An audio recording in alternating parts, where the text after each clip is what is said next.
The next story I want to tell you is about Bethlehem University. And there's an interesting New Zealand connection.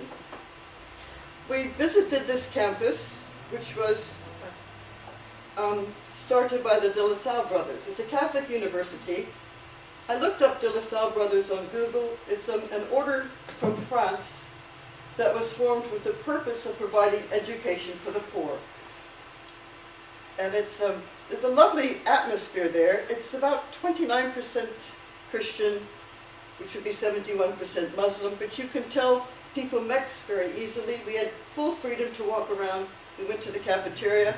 We could talk to people. We met some students who told us about the harassment they have to go through just to get to university, often going through several checkpoints. For one girl student who talked to us, it was so bad she was about to quit, but they found a place for her in a dormitory. But they won't even have a dormitory for men because it would just be raided by the army all the time.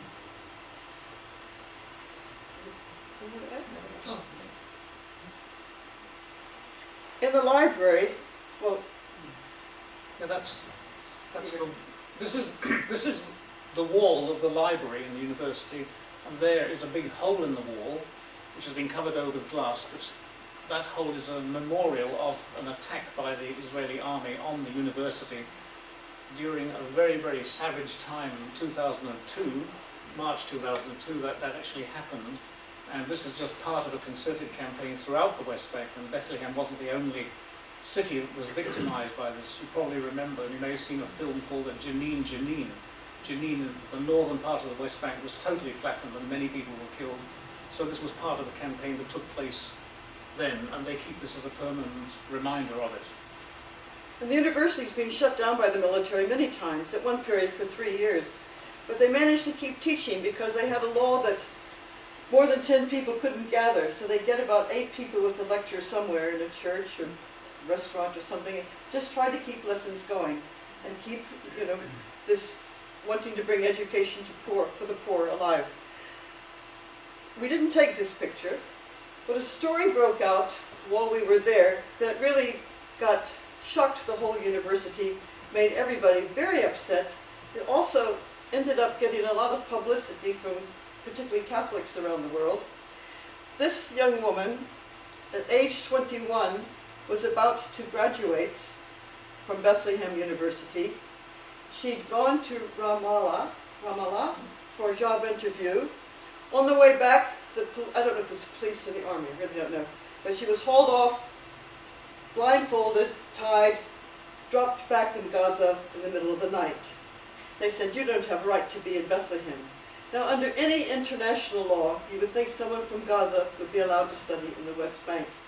And it's the Israeli government, the regime, takes no notice of international law. She was from Gaza.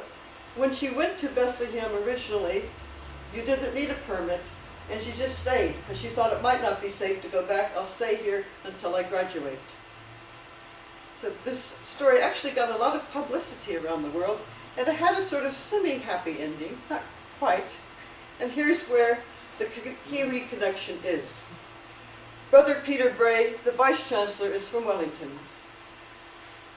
And he and, Jim, is this a bishop or a cardinal? Can you tell? Cardinal Wolsey. Anyway, they actually went to Gaza to give her her diploma.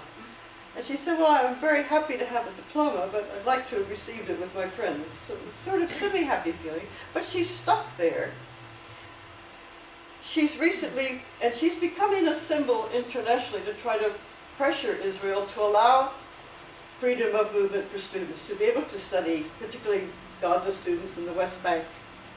She recently was asked to attend a conference in the Carnegie Peace Institute in New York. She wasn't allowed to leave Gaza, so she did it over the phone, I think, it's by audio means.